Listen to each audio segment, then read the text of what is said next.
본문은 벳세다 맹인 치유 기사에 해당됩니다. 마가복음에는 맹인 치유를 2번 하는데 지난주에 다뤘던 바디메오 치유하는 것과 오늘 이 벳세다 소경 치유하는 기사 2가지입니다. 지난주에는 바디메오를 다뤘기 때문에 오늘은 이제 벳세다 소경 치유 본문을 택해서 말씀을 전하려고 합니다. 여러분들은 어느 길을 갔을 때가 가장 인상적이고 행복했습니까? 저는 초등학교 1학년 때 충남 예산군 삽교면 영리에서 삽교까지가 한 10리 되는 거리예요. 그 거리를 아버지 어머니 손을 잡고 간 적이 있었어요. 갈 때 제가 지금은 이래도 어렸을 때는 굉장히 장난꾸러기였었거든요. 그래가지고 막 대롱대롱 매달리기도 하고 막 이러면서 가는데 이게 얼마나 행복한지 모르고 얼마나 즐거운지 몰라요. 그리고 그때는 우리 형제가 6형제인데 남매가 되는데 나 혼자만이지 않아요. 그 부모님의 관심과 사랑이 저한테 집중되는 것들을 느끼면서 이 손을 잡고 간 그 길이 가장 즐거운 길이었고 행복한 길이었고 나한테는 안전한 길이었었습니다. 이런 길에 관한 의미가 오늘 본문 말씀에 약간 드러나는 것 같아요. 이 본문에 보면은 예수님께서 맹인을 이제 치료해 달라고 예수님께 사람들이 데리고 왔습니다. 그러니까 예수님이 거기서 치료해 주실 수도 있었는데 이 맹인을 붙드시고 동네 밖으로 나가십니다. 여러분, 예수님이 붙드시고 동네 밖까지 나가셨다라는 것은 어떤 느낌이 들 정도입니까? 정말 사랑이 충만한 예수님, 우리가 믿기는 전능하신 하나님의 대리자, 그리고 창조주 하나님, 구원의 주 하나님, 이런 예수님께서 친히 그 맹인의 손을 붙잡고 거기까지 밖까지 인도해 가셨다는 것, 대단한 걸 겁니다. 아마 거기서 이 맹인은 엄청난 사랑도 느꼈을 것이고 정말 행복감, 내가 이렇게 존경함을 받는구나, 정말 굉장한 그런 행복감 같은 것들을 느꼈으리라고 생각이 듭니다. 사실 예수님의 손, 전능하신 손, 그런데 섬기시는 손이에요. 이렇게 맹인을 인도하시는 그곳, 맹인에게는 엄청난 사건이었을 겁니다. 사실 우리들도 주님과는 내밀한 관계를 누구든지 가져야 됩니다. 여러분들이 이 교회에 어떻게 나오시는지는 몰라요. 형제들을 통해서도 나오시기도 하고 또 자발적으로 나오시기도 하고 소문을 듣고서도 나오셨을 수도 있어요. 근데 이제는 여기 나오셔서 저를 보는 것도 아니고 다른 분들을 보는 것이 아니라 우리 주 예수님을 바라봐야 돼요. 그러니까 주 예수님이 여러분과 내밀한 관계를, 은밀한 관계를, 개인적인 관계를 가질 수 있도록 여러분들이 그렇게 이제는 나아가셔야 될 줄로 믿습니다. 이럴 땐 우리 가슴이 막 뜨거워질 수도 있고 때로는 정말 행복감에 겨울 수도 있고 때로는 기도할 때에 예수님께서 머리를 쓰다듬어 두시는 것 같은 그런 느낌도 들기도 하고 포근하게 감싸는 그런 기분도 느낄 수가 있게 됩니다. 우리 반드시 우리 성도님들은 주님과의 이런 은밀한 관계, 개인적인 관계를 가져야 합니다. 이게 문제 해결의 출발점이 되는 겁니다.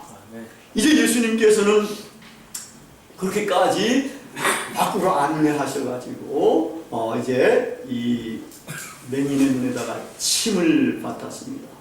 여러분, 침을 뱉었다는 것은 가래도 아니고 코도 아니에요.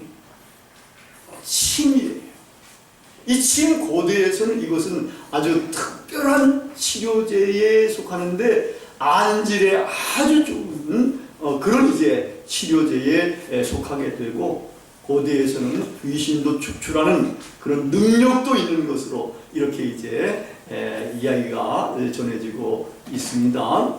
근데 요즘도 보니까 우리 한국에서도 건강관리를 위해서는 침을 뱉지 말고 침은 삼켜야 합니다. 그러더라고요.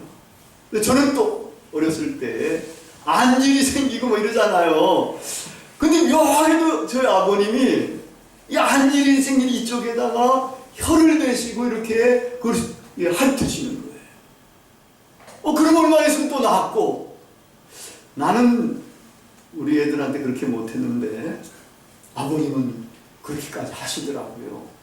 그래서 하여튼 이 침이라는 게 이런 이제 특효약을 갖게 해주는 그런 거라고 합니다. 그리고 난 다음에 예수님께서는 이제 맹인의 눈에다가 안수했다 그러는데, 손을 얹었다. 원래 의미는 손을 얹었다. 이렇게 손을 얹는 의식은 예수님의 능력이 이 손을 통해서 환자에게 전달이 돼 가는 거다. 이런 것들을 시사해 주는 겁니다. 여러분, 여기서 이제 이 맹인을 데리고 예수님이 밖으로 나가셨다는 것은 사실은 이거를 사람들에게 알리시기 싫어해가지고 그런 면도 있고, 또 아까 이야기 말씀드렸듯이 내밀한 관계를 그 환자하고 가지려고 하는 그런 의미도 있었던 겁니다. 근데 이 첫 번째 치료를 통해서 예수님 그 맹인이 이제 눈을 뜨게 된 거예요. 근데 이게 불완전하게 뜬 겁니다. 사람들이 어떻게 보인다고요? 나무 같은 것들이 걸어다니는 것처럼 보인다라는 거예요. 이걸 보면은 이게 원래 태생적으로 맹인이 아니고 후천적인 맹인인 것을 여기서는 알 수가 있습니다. 근데 이것이 이제 불완전하다는 거예요. 근데 여러분, 이 점이 사실은 굉장히 이상한 점이고 우리가 관심을 기울여야 할 이런 부분이 되는 겁니다. 예수님께서는 이 치유하실 때 맹인 치유보다도 훨씬 어려운 것들도 완샷에 그냥 끝냈습니다. 죽은 자도 그냥 단번에 살리시고, 안진뱅이도 일으키시고, 중풍병자도 일으키시고, 한 번에 딱 끝냅니다. 모든 기적, 이거 이외에 모든 예수님이 행하신 기적은 전부 다 완샷입니다. 한 번 단방에 그냥 끝내시는 전능하신 예수님께서 어떻게 여기서는 이렇게 두 단계처럼 이렇게 해가지고 맹인을 치유하셨겠는가? 이거는 이 단계 치유가 우리 보통 기독교인 전체에 대해서도 그렇고 성경에 나오는 위대한 사도들조차도 이렇게 두 단계의 영안의 치유를 받아야 완전하게 보게 되는 거다. 이거를 시사해 주는 겁니다. 여기 이제 한 번 더 손을 얹으시니까 이 양반이 이제 주목해서 보게 됐다. 여러분, 보통 얼핏 보면은 잘 안 보이는 것들이 굉장히 많아요. 근데 주목해서 딱 볼 때 안 보이던 것들이 보일 수가 있게 되고 중요한 것들을 포착할 수가 있게 됩니다. 이 주목해서 보다란 말은 이제 정확하게 보다, 이런 뜻을 갖고 있습니다. 말하자면 밝히보다도, 이것도 이제 밝히라는 것도 하여튼 이것이 이제 명확하게, 아주 분명하게 제대로 본다, 하는 이런 이제 의미를 갖고 있습니다. 이제 이 맹인이 2번 안수를 받아가지고 완전하게 치유를 받았습니다. 이러한 맹인의 치유는 메시아의 구원의 시대가 도래했다 하는 이것을 시사해 줄 뿐만 아니라 이 창조의 완전성의 회복, 이것까지를 시사해 주는 겁니다. 원래 우리 인간으로 지음받은 존재는 대단한 존재입니다. 왕적인 존재입니다. 모든 만물의 이름까지도 알 수 있는 그러한 존재고 다스릴 수 있는 이런 존재였는데, 이것이 이제 타락이 돼가지고 이 눈도 멀어가지고 하나님도 볼 수 없게 되고 자기 자신도 제대로 못 보고 이웃도 못 보게 되는 이런 이제 불운에 빠져가게 된 겁니다. 그런데 이제 예수님에 의해 가지고 이것이 완전하게 치유를 받게 된 겁니다. 구원을 맛볼 뿐만 아니라 창조의 완전성을 회복하는 그러한 시각을 갖게 된 겁니다. 그때에서야 비로소 사람도 제대로 볼 수 있게 되고 하나님을 제대로 알 수 있게 되고 만물도 제대로 이해할 수가 있게 됩니다. 그래서 모든 것, 과거의 옛날 번역은 만물이라고 했는데 이제 지금 새로 번역은 모든 것이라고 했어요. 이 모든 것이 강조되는 모든 것이에요. 그러니까 모든 것을 밝히 본다. 하나님과의 관계, 인간과의 관계, 사물과의 관계, 여기에서 이런 것들을 제대로 보게 된다. 근데 이것이 이 베세다 소경을 치유한 이 기사가 뭘 시사해 주는가 하면은 사실은 사도들의 영적인 부분조차도 지금 이 2단계로 치유를 받아야 되는데, 지금 사도들은 어느 정도의 단계에 있는가 하면은 첫 단계 정도에 와 있다. 예수님의 공생의 기간 동안에는. 그래서 여러분 여기 8장 바로 앞부분에 보면은 이 사도들이 호수를 건너가다가 빵이 한 조각밖에 없어요. 근데 이 양반들은 벌써 뭘 경험했는가 하면 오병이어의 기적, 칠병이어의 기적, 이런 것들을 다 경험한 사람들이에요. 경험한 사람들이고 예수님을 따라다니면서 여러 가지 기적을 체험했는데도 막 불안해하는 거예요. 빵 한 조각밖에 없단 말이에요. 우리가 이거 못 가지고 먹냐 말이에요. 왜 이렇게 불안해하는데 예수님이 그때 그들을 책망할 때, 너희가 보기는 보아도 보지 못하고 듣기는 들어도 듣지 못하고 깨닫지 못하느냐. 완전히 불신자들을 향해서 이야기하는 것과 똑같은 말씀으로 책망을 하시고, 그 다음에 이 기사가 여기에 등장하게 되는 겁니다. 그래서 여기 기사는 어떤 것을 시사해 주는가 하면 바로 사도들의 초상, 이 맹인이다. 그래서 이 맹인이 2단계로 치료받듯이 이제 2단계로 사도들도 치료를 받아야 됩니다. 그 이제 바디메오의 기사하고 아까 이제 이게 2가지 기사가, 맹인 기사가 있다 그랬잖아요. 근데 이 구조를 보면은 아주 인상적이에요. 예수님이 이제 8장 27절에는 이제 베드로가 신앙 고백하는 부분이 나오게 되는데, 그 부분부터 시작해서 바디메오 기사까지 10장 52절까지 이것이 예루살렘으로 올라가는 길에서, 갈릴리 길에서 이렇게 행해지는 이런 것들을 다루는 기사예요. 이게 얼마나 잘 짜여진지 한번 그 구조를 한번 이제 보시도록 그렇게 하겠습니다.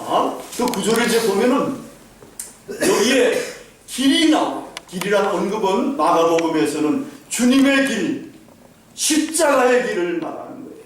십자가로 향해서 가는 그 길에서 예수님께서는 이제 당신 자신이 고난을 당한다 하는 순환 예고를 3번이나 합니다. 3번이나 하는데 이 순환 예고를 할 때마다 제자들은 그걸 이해를 못합니다. 뭘 이해에 빠져 있습니다. 그래서 이제 첫 번째 순환 예고가 나오면 베드로의 머리에가 있고, 그 다음에는 거기에 대해서 책망하잖아. 내가 하나님의 일은 생각하지 않고 사람의 일만 생각한다 이렇게 이야기하면서 막 꾸짖습니다. 사탄아 물러가라 이렇게까지 꾸짖는데 그게 이제 제자도에 관한 가르침이 나오고 그 외에 이제 몇 개 기사가 또 나옵니다. 그 다음에 두 번째 순환 예고가 이제 갈릴리 쪽에서 나오게 되고 그 다음에 제자들의 몰이해가 또 나옵니다. 거기는 누가 높은 자리에 앉느냐 이것 때문에 이제 서로 싸움을 하는데 거기에 대해서 예수님이 이제 어린아이를 세워주시고 이제 높은 자는 낮은 자를 섬기듯이 그렇게 해야 되고 어린아이와 같이 하늘나라를 받들지 않으면은 하늘나라에 못 들어간다는 제자도를 또 말씀하시고 세 번째 순환 예고를 하세요. 세 번째 순환 예고를 하시고 그래도 또 제자들이 몰리해 길에서 또 누가 높은가를 싸우는 거예요. 말하자면 메시아의 왕국이 도래하면 누가 높은 자리에 올라가느냐 누가 영의정되고 좌의정 우의정이 되느냐 이런 따위의 싸움이라고 볼 수가 있는데 거기서 예수님은 낮은 자가 되어서 섬겨야 큰 자가 되는 거다. 나도 선지자 너희들을 섬기는 자로 와 있지 않느냐 이렇게 이제 말씀을 하십니다. 왜 그럼 순환예고 세 번으로 끝나고 모든 게 세 번으로 끝나겠어요? 세 번보다 넘으면 잔소리이기 때문에 세 번은 완전한 숫자잖아요. 그래서 이제 완벽하게 이렇게 이제 가르치는 겁니다. 그래서 이제 벳세다 맹인 치유하는 게 그 앞에 딱 있고, 그리고 이제 맹인 바디메오 치유가 딱 있어요. 그 바디메오 치유 하고 난 다음에 어떻게 했다 그랬죠? 길에서 예수님을 쫓는다. 주의 길, 십자가의 길을 가시는 그 길에서 예수님을 제자로 쫓는다. 사도들은 영안이 제대로 잘 안 열려가지고 사실은 이런 것들을 완벽하게 이해를 못했어요. 계속 세 번이나 이렇게 이제 구중을 받더라도 또 가르침을 받더라도 그걸 못했어요. 그래가지고 정말 예수님이 도움이 필요했을 때, 위로가 좀 필요했을 때 겟세마네 동산에서 십자가를 내다보면서 그 피땀 흘리는 기도를 하는데 이 친구들은 어떻게 해요? 전부 다 졸려잖아요. 그래가지고 한 사람은 배신하고 한 사람은 부정하고 모든 사람은 다 도망가는 거예요. 이게 예수님의 십자가 사건 밑에 일어난 사도들의 그러한 태도입니다. 이것 가지고 어떻게 주의 일을 제대로 감당할 수가 있겠습니까? 절대로 안 된다는 겁니다. 근데 이 사도들이 그럼 언제 이러한 치유를 받느냐? 부활하신 예수님을 갈릴리에서 직접 듣게 됩니다. 이 부활하신 예수님을 만난다는 이 사건이 바로 성령의 사건이 되는 겁니다. 성령의 사건이 돼가지고 이제 예수님이 누구신가를 명백하게 알게 됩니다. 베드로가 신앙을 고백했을 때 말입니다. 여러분들이 사실은 마가복음을 잘 연구하고 복음서를 잘 연구해 보면은 베드로의 신앙 고백은 절반만 맞는 신앙 고백이었어요. 그 당시에 그 기독론, 메시아론이 유대에는 여러 가지가 있었어요. 여러 가지가 있었는데 가장 포퓰러한 거, 사람들이 가장 많이 믿는 것은 말하자면 다윗 왕의 자손 메시아 개념이에요. 다윗 왕 자손 메시아는 다윗 왕처럼 이방의 모든 세력들을 메시아가 정복하고 이스라엘과 함께 이 세계를 평화롭게 다스리는 거다. 이게 이제 메시아 기독론이에요. 그런데 놀랍게도 예수님은 그것과 정반대되는 메시아적인 개념을 갖고 있었거든요. 뭔가 하면은 이사야 53장에 나타나 있는 고난당하는 야훼 종의 메시아 개념입니다. 여기서 전쟁에서 이기는 것이 아니라 여기서 우리 대신으로 채찍을 맞으시고 우리 대신으로 고난을 당하시고 우리 대신으로 죽으신 이런 메시아 개념이다. 그러니까 이 양반들이 그걸 절대로 모릅니다. 그래서 예수님이 마가복음 12장에 보면은 다윗이 어떻게 메시아를 보고 다윗의 자손이라 그러느냐, 다윗이 메시아를 보고 주라고 불렀는데 주가 어떻게 자손이 되겠느냐, 이것까지도 거기서 막 이야기를 하실 정도였었어요. 그렇기 때문에 정말 우리가 예수님을 제대로 고백하고 예수님을 제대로 섬기려면 이렇게 십자가에 달리신 예수님이 주가 되는 거다. 나도 십자가를 지고 주님을 따르는 삶을 살아야 되는 것이고, 부활하신 예수님의 만남, 말하자면 부활신앙과 성령의 감동, 성령의 충만함을 제대로 우리가 경험을 할 때에 비로소 우리의 영안이 열려가지고 올바른 건강한 그런 예수님의 제자가 될 수가 있게 되는 겁니다. 이 사도들이 공생에 예수님을 따라갔을 때는 실패했지만, 그러나 부활의 주님을 경험하고 그리고 성령을 충만하게 받은 이 양반들, 예수님이 누구인가를 분명하게 자기 십자가를 지고 복음을 열방까지 전하면서 거기서 대부분 다가 주님을 목숨보다 더 사랑했기 때문에 순교의 길로 그렇게 다 나가게 됐던 것입니다. 영안이 두 단계는 열려야 되는 겁니다.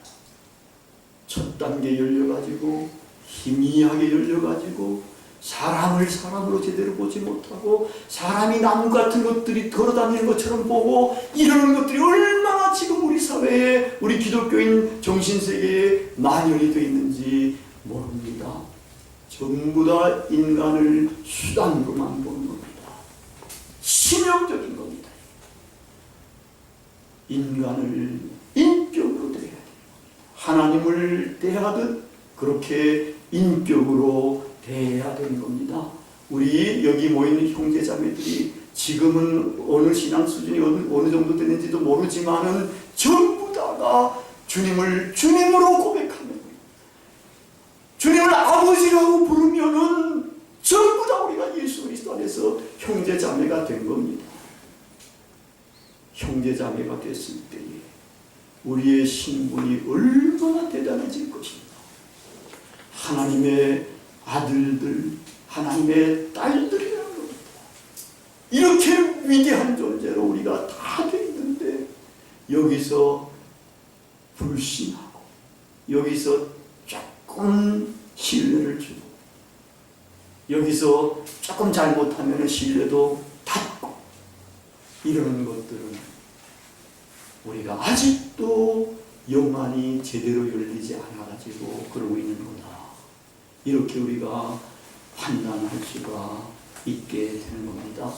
우리가 지금까지는 정말 하나님 보시기에도 그렇고, 이 성경을 열심히 연구해가지고 본 김희성 교수가 보는데도 그렇고, 영안이 희미하게 열려가지고 얼마나 잘난 채로 이렇게 주의 일을 한다고 해 오는 사람들이 많은지 모를 정도입니다.